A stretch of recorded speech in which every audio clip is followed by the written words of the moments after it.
E aí, pessoal, tudo bem com vocês? Tudo certo, meus queridões, minhas queridonas? Prontos para mais uma semana? Já estamos aí em agosto, alguma coisa perto de 2 meses e meio da prova do Enem.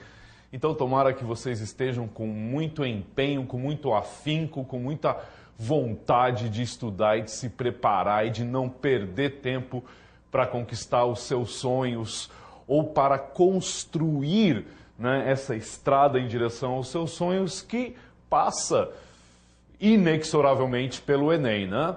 Então vamos lá, vamos começar mais uma semana dando dicas, dando ideias, resolvendo questões e te ajudando, né? Te dando algum suporte para você conseguir trilhar essa estrada que você está aí, né, com tanto desejo, com tanta vontade, visionando à sua frente.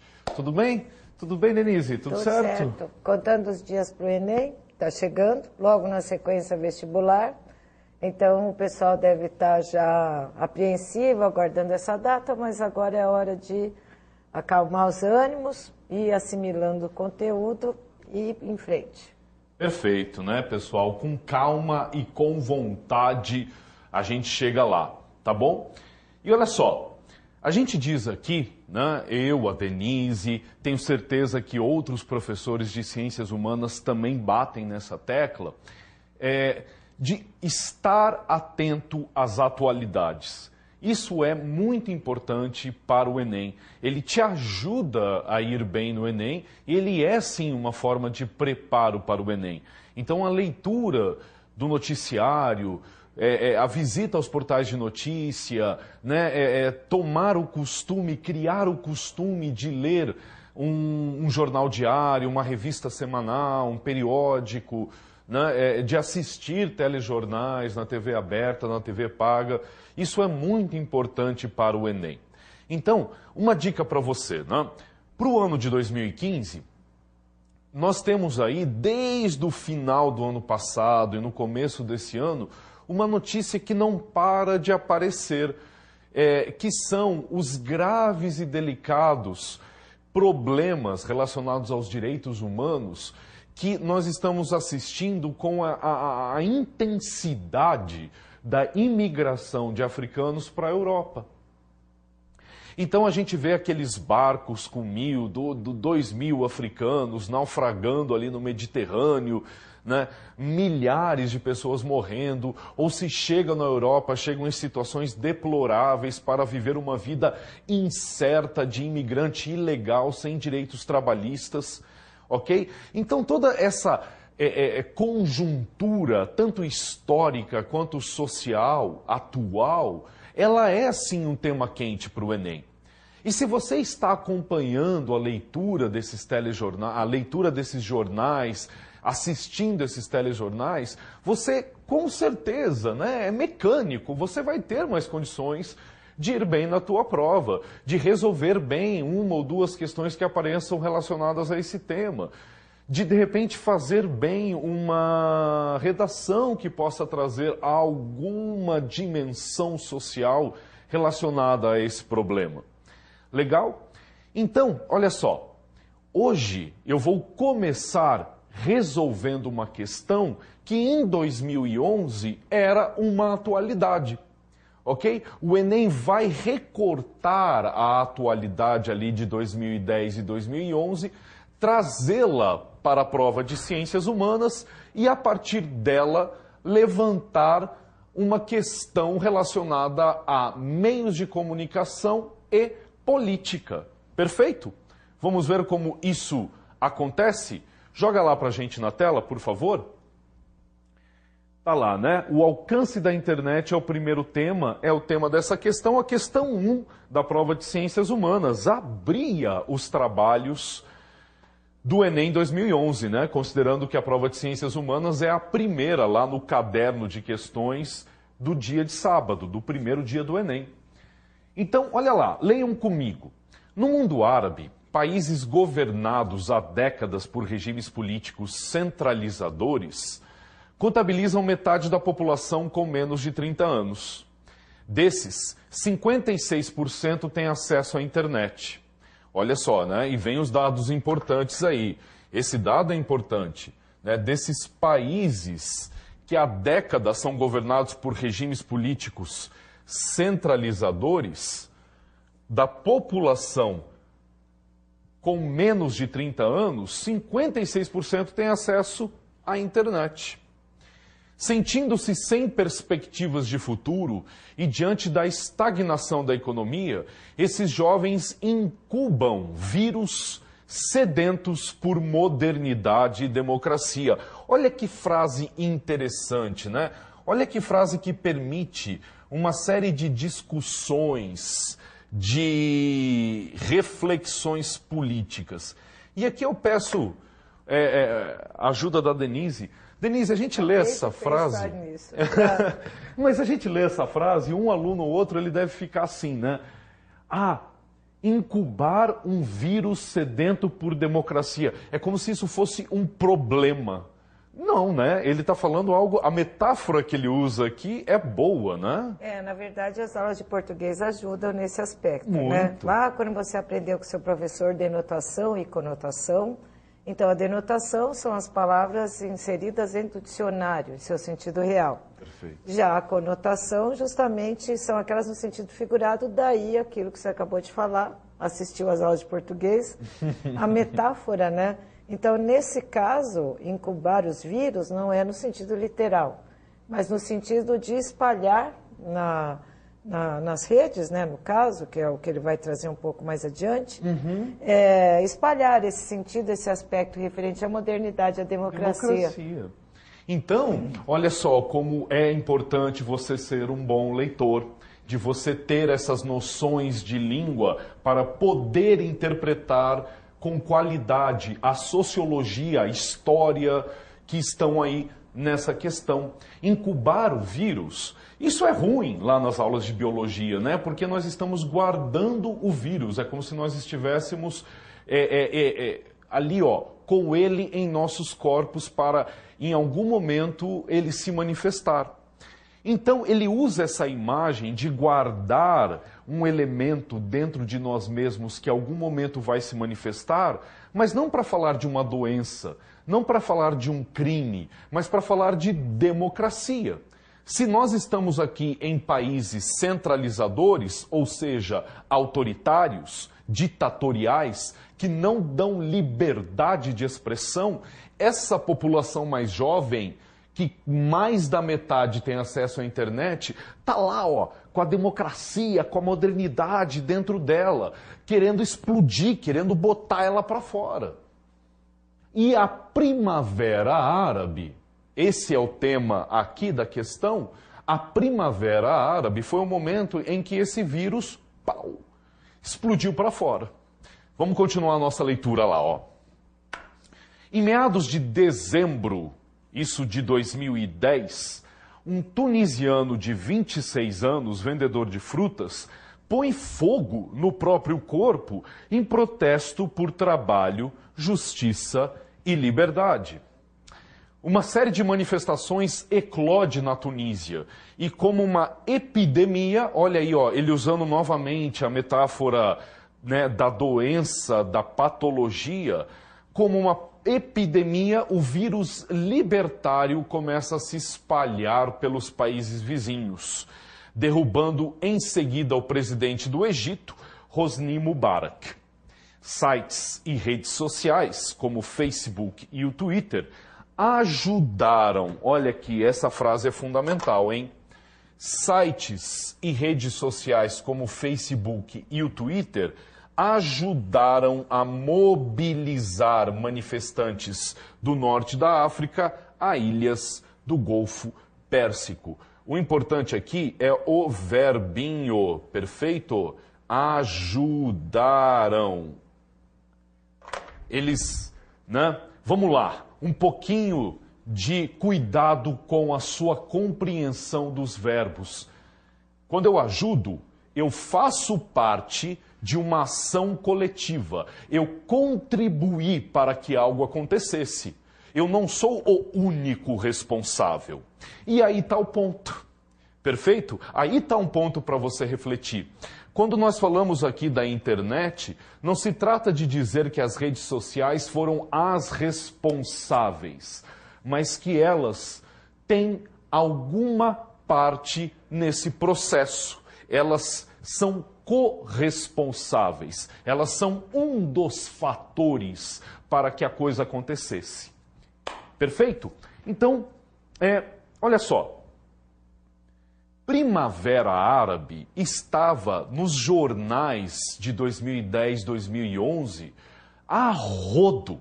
Você ligava a sua TV, eram essas as notícias da parte internacional. Você abria a Folha de São Paulo, o Estado de São Paulo, a Gazeta do Povo, lá na parte internacional, eram esses os assuntos discutidos, o que estava rolando na Tunísia, o que estava rolando no Egito, o que estava rolando no Bahrein, o que estava rolando no Iêmen, ok? Quais eram as reações da população, quais eram as reações da Europa e dos Estados Unidos, quais foram os últimos eventos, sobretudo no Egito, lá na Praça Central do Cairo, que se tornou o ponto de referência dos jovens manifestantes. Então, você, se estivesse lendo o jornal e fosse fazer o Enem de 2015, você certamente teria, assim, um arsenal de informações muito grande sobre a Primavera Árabe no momento de fazer a prova. Você, se estivesse lendo todas essas notícias, sabe, lendo com calma, lendo com atenção, mas simplesmente organizando o seu dia para tirar ali meia hora, uma hora, para se atualizar a respeito desses assuntos, você saberia, no mínimo, os contornos gerais do que estava acontecendo. Todo esse texto que você acabou de ler ali, bem grandão, que para ler com cuidado um aluno de 17, 18 anos pode demorar até 1 minuto para fazer isso, você já ia ler ele com muito mais facilidade, com muito mais dinâmica, né? Você já ia manjar o ponto dele e já ia direto para as alternativas. Então é por isso, pessoal, lembra, Denise, como estava? Você sabe que eu estou com um negócio na minha cabeça, Por que favor, eu estou tentando até falar. Mas veja que excelente, que brilhante tema de uma redação. As redes sociais, ou as redes, né, virtuais, e as manifestações políticas, né, uma forma de cidadania, está aí um ponto de interrogação. E quando você fala que esse aqui é de 2011, mencionado em 2011, os jornais, ainda é um tema atual. Embora não seja um movimento árabe, né, que ocorreu lá, há manifestações no Brasil. Então, o aluno ele consegue estabelecer esse contraponto. Perfeito. E quando você pega um texto, uma produção, que ele traga algo a mais, que vai além da coletânea, então você tem essa percepção, que é um aluno que está antenado, que está informado, que traz algo a mais. Esse aluno é aquele que tem a nota dele acaba sendo maior em relação àqueles que ficam só ou na coletânea ou não traz nada novo. Pois é. Então, você vê, né? Como a coisa pode te ajudar para todas as áreas. E é bem legal o que a Denise está lembrando a gente, porque é isso, né, pessoal? Essas manifestações de rua, elas estão sendo um tema constante no mundo global. Vamos lá, para ser bem preciso, desde 99, quando começaram as manifestações anti-globalização, sobretudo na reunião do G7 dos países mais ricos do mundo em Seattle, 1999. Seattle, lá nos Estados Unidos. Washington, bem lá na costa oeste, o último país dos Estados Unidos na costa oeste, abaixo do Canadá.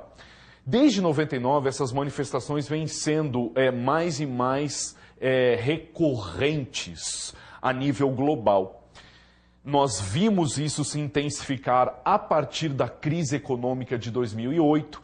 Lembremos aqui do Occupy Wall Street, quando os jovens nova-iorquinos resolveram ocupar a sede do centro financeiro dos Estados Unidos, a rua, né, Wall Street, a Rua do Muro, numa tradução literal, ali em Nova York, com bandeiras dizendo assim, nós somos os 99%. Por quê? Porque naquele momento algum economista do governo ou dos bancos norte-americanos disse assim, nós somos o 1% da população. E aí eles disseram, pois é, só que os 99% é que estão pagando a conta dessa crise. Então eles fizeram toda uma manifestação contra o sistema financeiro, contra os juros abusivos, contra os lucros abusivos desse sistema financeiro bancário global.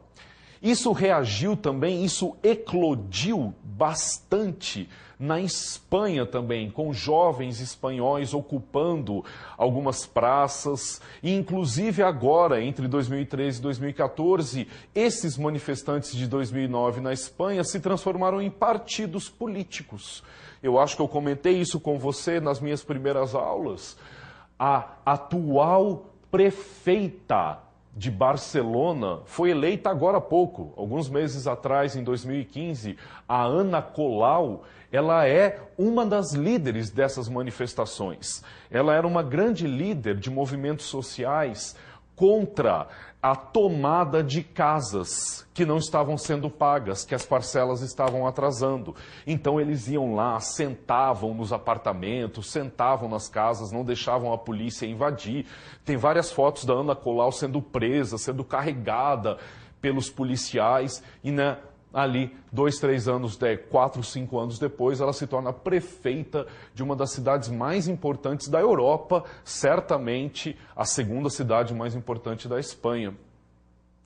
Então, vejam vocês que essas manifestações, elas estão causando transformações na esfera política, na esfera mental, na nossa forma de viver a vida pública. Legal? E depois veio no meio disso a Primavera Árabe, que quando os jovens, ali, como o texto diz para você, né, os jovens do mundo, do Oriente Médio, lutaram contra esses governos que estavam há décadas no poder, sem democracia, governos que nós podemos chamar aqui de autoritários, de ditatoriais. No Egito, na Tunísia, na Líbia, e que ainda tem recorrências hoje, como o caso da Síria, por exemplo, como o caso do Líbano, por exemplo. E aí a Denise nos lembra muito bem de tudo que aconteceu aqui no Brasil desde 2013, né? Que ali naquela onda dos 20 centavos de manifestações em São Paulo contra o aumento da passagem de ônibus, bum, o negócio, né, explode e vira aquilo que nós assistimos há 2 anos atrás, assim, tomando as cidades com milhares e milhares de pessoas nas ruas quase todo dia e que não pararam até hoje. É verdade, nós tivemos as manifestações em 2014, durante a Copa do Mundo, e nós estamos tendo manifestações neste ano 2015, seja a favor do governo, seja contra o governo. Então essa mobilização está se tornando mais intensa a nível Brasil e a nível global. E o que está em questão aqui, pessoal, é o conceito, anota aí no teu caderninho do Leonardo, como o professor Paulo gosta de dizer, anota aí, nós estamos vivendo um momento de crise de representatividade. Maravilha? Crise de representatividade.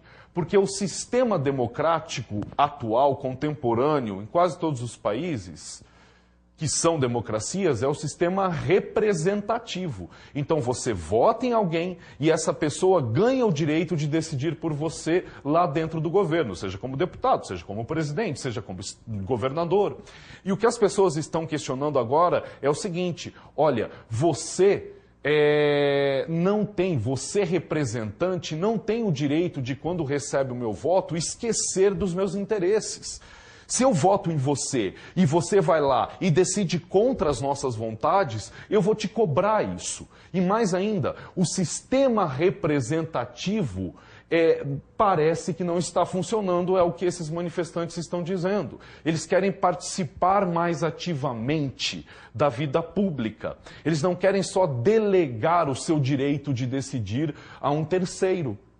Perfeito? É por isso que nas manifestações de 2013 aqui no Brasil, qual era um dos principais cartazes que o pessoal levantava? Você não me representa. Né? Que até se tornou uma espécie de frasezinha meio meme aí, né? Essa pessoa não me representa, esse me representa. É assim, você não tem o direito de falar por mim, você não tem o direito de decidir por mim. Ok? Agora, se você está demandando, então, mais direito de decisão, mais poder de decisão para você mesmo, você precisa saber o quê? Você precisa saber que a vida política, ela demanda atuação. Não adianta só você votar, não adianta só você se informar. Ela só vai funcionar, olha aqui, ó, se você fazer política, conversar com as pessoas, discutir os problemas do seu bairro, da sua rua, da sua praça, né? Do seu colégio, do seu trabalho, do seu serviço. Enfim, se as pessoas começam a sair das suas vidas individuais e debatem os problemas públicos, mas debater, discutir, não é o que se faz às vezes nas redes sociais aqui do Brasil, né? Enfim, pessoal, toda essa conversa aqui, para a gente chegar o quê? Para a gente chegar no ponto da internet com a política, que vai se tornar o tema, o recorte que o autor dessa questão de 2011 vai fazer com a gente. Então, vamos continuar a questão lá, ó. Só antes de você falar, eu preciso dizer. Por favor, Denise. Você já fez todo um texto dissertativo agora, né? Baseado nessa questão da representatividade, a crise da representatividade, a postura que deve ter o cidadão. Aí você faz toda uma retrospectiva no desenvolvimento em relação a isso, desde as manifestações de 99, passa pela Árabe, vem para o Brasil e traz a proposta de intervenção. Então, quando você fala no seu caderninho, é de fato importante, porque o aluno ele já tem um projeto de texto, por exemplo, para desenvolver hoje, sobre essa questão do posicionamento do cidadão em relação às questões sociais, né, democráticas, qual o posicionamento hoje do brasileiro. Perfeito. Bacana. Então fica aí, né, um projeto de texto para você. Se posicione diante da crise da representatividade que estamos vivendo contemporaneamente. Use em seus argumentos informações e dados históricos e sociológicos. Está feito o desafio. Mandem para nós aí, em algum momento a gente pode ler e manda um feedback, sim, um retorno para vocês. Pois é, eu sou tutora da área de linguagens. Caso alguém queira produzir um texto para mandar, considerando esse projeto de texto que o Leonardo acabou de fazer, sinta-se bem à vontade. Maravilha, maravilha. Então olha lá, olha como essa questão vai continuar. Joga lá na tela para mim. Voltando aqui, tem um comando da questão. Estou aqui com o controlinho. Considerando os movimentos políticos mencionados no texto, a Primavera Árabe, o acesso à internet permitiu aos jovens árabes. Perfeito, ó, é o fim do texto. O acesso à internet deu a esses jovens árabes a condição de fazer o quê? Reforçar a atuação dos regimes políticos existentes. Meu Deus do céu, mas eles estão falando, o tunisiano lá botou fogo no próprio corpo dele contra esses regimes políticos. Como é que ele vai reforçar? Não? Absurdo. O próprio verbo já dá uma indicação da possível resposta, né? Reforçar, né? Reforçar a atuação dos regimes. E né? Se você tivesse uma boa aula de história, o teu professor, durante a Primavera Árabe, te lembraria do significado político da palavra primavera, de você falar em um renascimento, em um florescimento dos povos. Perdão? É quando nações, estados, populações em geral se levantam contra a tirania, contra o controle, contra a falta de liberdade. É disso que se trata usar a palavra primavera para determinar, para descrever eventos políticos. Nós tivemos a Primavera de Praga durante a Guerra Fria, nós tivemos a Primavera Árabe, ok? E são então expressões de renascimento do brio de um povo que luta por mais direitos. Perfeito? Então, ó, nada de reforçar. B, tomar conhecimento dos fatos sem se envolver. Né? Não é outro absurdo? Essa questão não pode errar, Leonardo. Pelo amor de Deus. Sem se envolver, o maluco bota fogo no próprio corpo e ele não está se envolvendo.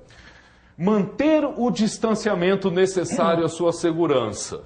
De novo, você vai falar do rapaz que colocou fogo no próprio corpo. Então, como você já fez isso pela gente, tá lá, errado. Disseminar vírus capazes de destruir programas dos computadores. Aí é quando a pessoa não entendeu a metáfora, né? Não sabe a metáfora, não sabe o sentido figurado, olhou o vírus, falou pronto. Tem vírus ali no texto, tem vírus aqui. Vírus é de computador, é essa. Meu Deus do céu. Então, pessoal, tá muito fácil de você chegar a essa resposta. Difundir ideias revolucionárias. Quando eu grifei para vocês lá na leitura do texto a palavra, o verbo ajudar, ele é análogo aqui. Qual é a ajuda? Qual é a ajuda que a internet dá para esses manifestantes? Difunde, né? Veicula, propaga essas ideias revolucionárias pelo maior número de pessoas. Perfeito? Ou seja, a internet está fazendo aquilo para o que ela foi inventada, pensada, desenvolvida. Comunicação. Perfeito? Se antes aqui, ó, conversando com as pessoas ao vivo, eu consigo, né, aqui, ó, no tete a tete, no 1 a 1, presencialmente, o poder da minha palavra chega a poucas pessoas, usando os meios de comunicação, como essas máquinas que estão na minha frente, que se chamam câmeras, milhares e milhares de pessoas podem escutar a minha voz. Na internet, essa capacidade de propagação é muito maior triplica, ainda. Né? Triplica, ela né? se triplica, se quadruplica, ela vai longe, ok? E é o que a Primavera Árabe nos faz entender. Perfeito? Então, por favor, anota aí outra frasezinha, outra leitura sociológica da realidade contemporânea. Os meios de comunicação, eles não fazem revoluções acontecer. Eles não são os principais atores dessas revoluções. Quem faz as revoluções são as pessoas, e são os seus interesses, e são os seus desejos, e são as suas vontades de fazer alguma coisa pelo lugar em que eles vivem, pela comunidade em que eles vivem. Agora, a internet ajuda essas pessoas, contribui para os seus projetos, mas ela em si não faz nada. Não é determinante, né? Para que Perfeito? nada aconteça. É. Você pode até curtir lá numa rede social, mas isso não significa que a sua manifestação aconteça. Aconteça. E aí fica uma dica aqui para vocês, moçada, que é o seguinte: eu vejo muitas pessoas assim sendo super políticas nas suas redes sociais, levantando temas, compartilhando links, né, discutindo bastante assuntos, e não é de uma maneira dicotômica, dessa maneira 880, dessa maneira amigo-inimigo que algumas pessoas fazem, mas que fique claro para você, enquanto você manter o debate, a discussão só dentro da internet, desculpa, caro colega, querida telespectadora, não vai mudar nada. Está jogando para a torcida, né? Você está conversando, de repente você, né, eu até entendo que você está qualificando a tua informação, a tua compreensão, mas o ato, ó, tá aqui. O ato tá em fazer alguma coisa e não só ficar no papo, beleza? Enfim, o slogan de uma marca de automóveis que foi apropriado pelos manifestantes brasileiros é muito significativo nessas horas. Vem pra rua. Porque nas redes sociais a conversa rola. Na rua é a mudança que rola. Maravilha? E por que a gente quer mudar? Por que a gente precisa mudar? Entre outras razões, porque aqui no Brasil as leis não são seguidas. Esse é o tema da próxima e última questão da minha conversa de hoje com vocês. Nota aí, olha, esse é um ponto que o Enem adora levantar nas suas provas desde 2009, quando ele foi reformulado. Um dos problemas do Brasil não é a falta de leis. O problema é que essas leis não são seguidas. Nós podemos chamar essas leis não são seguidas de impunidade. Nós podemos chamar isso de uma falta de responsabilidade. E cuidado, falta de responsabilidade dos governantes, dos eleitos pelo sistema representativo, quanto por nós, eu e você, a população em geral. Denise... É um jeitinho brasileiro, não? Um jeitinho brasileiro?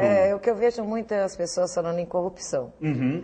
Mas tem pequenas ações que estabelecem também a corrupção. Não é? Exatamente. Então, assim, há um discurso muito politicamente correto, mas as ações são diferentes. Então, isso me remete até ao que você acabou de falar. Você tem um texto muito bonito no Facebook, mas você pega o seu carro, por exemplo, e para num lugar de idoso, fato comum, não é? Ou então você paga um valor a mais para passar à frente do Leonardo em determinado lugar. Então, é uma forma de corrupção também. Claro, que não muda em termos de natureza do que os representantes estão fazendo lá em Brasília, no Estado em geral. Né? É uma mudança de tamanho, mas a natureza do que se está fazendo é a mesma coisa. Outro exemplo, estava conversando com um médico esses dias, médico do trabalho, e ele estava me dizendo algo que a gente já sabe, né, mas não sabe o tamanho disso. Um dos maiores problemas das empresas hoje é a falsificação de atestados médicos. Né? Um problema super ultra comum no Brasil. A pessoa vai lá, falsifica um atestado, compra um atestado. Tem gente que falsifica o CRM, que é o número do médico lá no Conselho Regional de Medicina. Tem que estar no carimbozinho. Aí, né, a pessoa vai lá. Vocês sabiam que tem até cidades com problemas? Olha só vocês. Né? Tem cidades com problemas nas escolas municipais porque é tanto atestado de professor que eles não têm professor para substituir. Então, né, isso acontece em empresas privadas, isso acontece em empresas públicas, né, em instituições públicas, isso acontece de uma maneira espalhada no Brasil. Aí vai dizer, a culpa é de quem está lá? A culpa é dos representantes, dos eleitos, dos políticos, como muitos de nós brasileiros adoramos dizer? Né? Ou somos de nós, aqui, população em geral? Perfeito? Quer até ampliar um pouquinho mais a sua discussão? No INSS. Uhum. Então a pessoa vai lá, utiliza um determinado atestado médico, está encostado no INSS, pago pelo governo. Uhum. Enquanto isso, ele também realiza trabalhos fora. Então, assim, ele está com atestado para o Estado, por exemplo, mas ele está trabalhando num colégio particular. Então, veja aí você, o início de uma corrupção que vai desaguar de uma forma negativa. O ovo da serpente, né, está aqui, entre nós. Então, nunca aponte o seu dedo para o político dizendo que ele é o único culpado, se você não está disposto a mudar as suas próprias ações. Tá bom? Leiam lá o texto, porque se vocês lerem o texto da questão, joga lá na tela para mim rapidinho, por favor, aí ó. É a questão 20 de 2011. Vocês vão ver que o texto fala sobre leis de tortura no Brasil, mas dizendo que, por mais que essas leis existam, ninguém até o ano 2000 foi condenado por tortura. Aí, o comando pede, o texto destaca a questão da tortura no país, apontando que a resposta está na B. Está lá, ó. A existência da lei não basta como garantia de justiça para as vítimas e testemunhas dos casos de tortura. Eu diria que não basta como garantia de justiça para qualquer situação. Ou seja, não adianta a gente ter a lei se a gente não a pratica. Perfeito? Ou seja, é essa relação entre justiça e sociedade que é um tema interessante para o Enem. Anota aí para a gente arrematar a nossa conversa de hoje. A relação entre justiça e sociedade é um tema importante para o Enem. No caso brasileiro, qual é o problema? Nós temos belíssimas leis. mas não sabemos botá-las em prática, ou temos dificuldade em botá-las em prática, ou há um déficit entre a lei e a prática cotidiana dos brasileiros. Tá bom, pessoal? Espero que vocês tenham gostado da nossa conversa hoje, né, da minha conversa com a Denise. Hoje foi aqui. a Denise do lado do Leonardo aqui. Né?